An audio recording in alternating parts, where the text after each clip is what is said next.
Subscribe now and press the bell icon. Never miss an update. میں تو اپنے دوستوں کہا کرتا ہوں کہ جب بچوں کو خرچی کے پیسے دیں تو اس وقت ہی ان کو تھوڑے سے زیادہ دیں اور ان کو کہیں کہ یہ کسی اپنے کمزور دوست کو دینا، راستے کے اندر کوئی سائل ہوا تو اس کو دینا، اور وہ بھی ان کی عزت نفس کا خیال رکھتے ہوئے۔ یہ جو نمائش کا جذبہ پیدا ہو گیا اور یہ جو سیلفی کا زمانہ آیا، اور اس نے تو رہی صحیح کسر ہی نکال دی۔ وہ کسی زمانے میں کہتے تھے نیکی کر دریا میں ڈال، اور پھر وہ زمانہ آیا کہ نیکی کر اخبار میں ڈال، اور اب نیکی کر فیس بک پہ ڈال۔ اب تو وہ تقوی، وہ جو للہیت، وہ تو ختم ہوتی چلی جا رہی ہے۔ آج کل وہ اجتماعی شادیوں کا ایک رواج پیدا ہوا۔ ایک دفعہ مجبور ہو کے مجھے کہیں جانا بھی پڑا، تو وہ میرا پہلا اور آخری موقع تھا۔ تو میں نے وہاں کہا کہ آپ نے مجھے جس مقصد کے لیے بلایا ہے، میں اچھائی کے کاموں کی تحسین کرتا ہوں، لیکن یہ منظر آپ کا مجھے اچھا اس لیے نہیں لگا کہ زندگی میں 3 مرحلے ہر شخص پہ آتے ہیں جب وہ مہمان خصوصی ہوتا ہے۔ جب وہ پیدا ہوتا ہے، کالا کلوٹا بھی کیوں نہ ہو، سارے اسے دیکھنے آتے ہیں۔ جب وہ عروسی کا جوڑا پہنتا ہے، چاہے مرد ہے چاہے عورت، تو اس وقت بھی سارے لوگوں کی نگاہ کا مرکز ہوتا ہے۔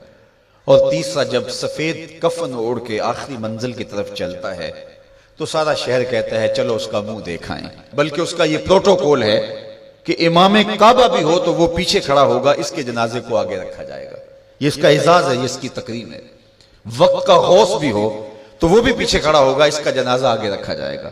یہ اس کا اعزاز ہے۔ تو میں نے کہا یہ 3 موقع ہوتے ہیں کسی کمزور سے کمزور، غریب سے غریب، عاجز سے عاجز شخص کے لیے بھی عزت کے، اور آج آپ نے ان سے یہ موقع بھی چھین لیا کہ اسٹیج کے اوپر مخیر حضرات بیٹھے ہیں، اور ایک قطار میں بیٹیاں بیٹھی اور ایک قطار میں جو ہے وہ دلہے بیٹھے ہیں، اور ان سب کے رشتہ دار سامنے، باراتی 20-20 40-40 لوگ آئے ہوئے ہیں۔ تو ان سب کی غربت کا ہم عملاً مذاق اڑا رہے ہیں۔ آج یہاں میں کسی کے چہرے کے اوپر خوشی نہیں دیکھ رہا۔ اگر مسکراہٹ ہے تو وہ مصنوعی مسکراہٹ ہے۔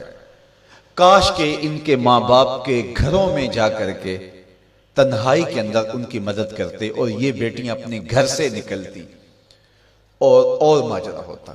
اب ان کی غربت کا گواہ آپ نے کتنے لوگوں کو بنایا، اور صرف اپنے اشتہار کے لیے۔ تو یہ مزاج پیدا کریں، عزت نفس نہ کسی کی مجروح ہونے دے۔ سب سے قیمتی شے انسان کی عزت ہوتی ہے۔ کبھی آپ نے دیکھا ہو بارش پڑی ہو اور کیچڑ ہو اور کوئی بندہ پھسل کے گر جائے تو وہ بعد میں دیکھتا ہے کہ مجھے چوٹ آئی ہے کہ نہیں، پہلے یہ دیکھتا مجھے کسی نے دیکھا تو نہیں۔ اس کا مطلب یہ ہے اس کو اپنی جان سے عزیز اپنی عزت ہے۔ تو مت کسی کی عزت پہ انگلی اٹھائیں، مت کسی کی تذلیل کا سبب بنے، مت کسی کی رسوائی کا ذریعہ بنے۔ لوگوں کو عزت دیں۔ جب تک غلامی موجود رہی، حضور نے فرمایا کہ جو خود کھاتے اسے کھلاؤ، جو خود پہنتے اسے پہناؤ۔ وہ تمہارے بھائی لگتے ہیں، ان کے ساتھ حسن سلوک کرو۔ جبکہ وہ آقا کا جوتا بغیر اذن کے چھو لیتے تھے تو آقا اس پہ بھی کوڑے مارتا تھا، لیکن میرے حضور علیہ السلام معراج سے واپس پلٹتے اور کہا بلال تو کون سا نیک عمل کرتا ہے، میں نے جنت میں تیرے قدموں کی آہٹ سنی ہے۔ کیا خیال ہے اس ایک جملے نے دور غلامی کی ساری تھکن اتار نہیں دی ہوگی، اور غلام فرش اٹھ کے فراز عرش پہ نہیں پہنچ گیا ہوگا؟ یہ عزت دیا ہے۔ علامہ اقبال علیہ رحمہ نے وہ جو ابو جہل کا کعبے کے پردے کو پکڑ کے زاروں کے تار رونا ہے اور حضور کے خلاف رب سے شکایت کرنا ہے، وہ لکھا ہے۔ تو اس میں جو شکایتیں لگاتا ہے ابو جہل کعبے کے غلاف کو پکڑ کے، تو اس میں ایک شکایت یہ لگاتا ہے کہ از محمد سینہ ما زار زار، ہمارا سینہ بڑا دکھی ہو گیا ہے، اس شخص نے تو ہمارے نظم کو خراب کر دیا ہے۔ با غلام خیش بر یکخان نشست، یہ جو دین لے کر آیا ہے اس دین کے اندر یہ سبق ہے کہ غلام اور آقا ایک دسترخوان پہ بیٹھیں گے، اور اگر غلام اور آقا ایک دسترخوان پہ بیٹھ جاتے ہیں تو پھر کہاں گیا ہمارا قریش کا سردار ہونا؟ تو یہ تو ہمارا سب سسٹم تلپٹ ہو جائے گا۔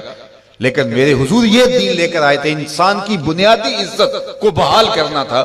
اور حجۃ الوداع کے موقع پر حضور نے پاؤں تلے جس طرح کسی چیز کو روندا جاتا ہے اس طرح کچلتے ہوئے فرمایا آج کے بعد میں تفاخر ختم کرتا ہوں، کسی عربی کو اجمی پر، کسی اجمی کو عربی پر کوئی فخر نہیں ہوگا، کوئی فضیلت نہیں ہوگی، نہ کالے کو گورے پر اور نہ گورے کو کالے پر، فضیلت کا معیار کیا ہے؟ ان اکرمکم عند اللہ اتقاکم، جو متقی ہوگا اللہ کے نزدیک وہی عزت والا ہوگا۔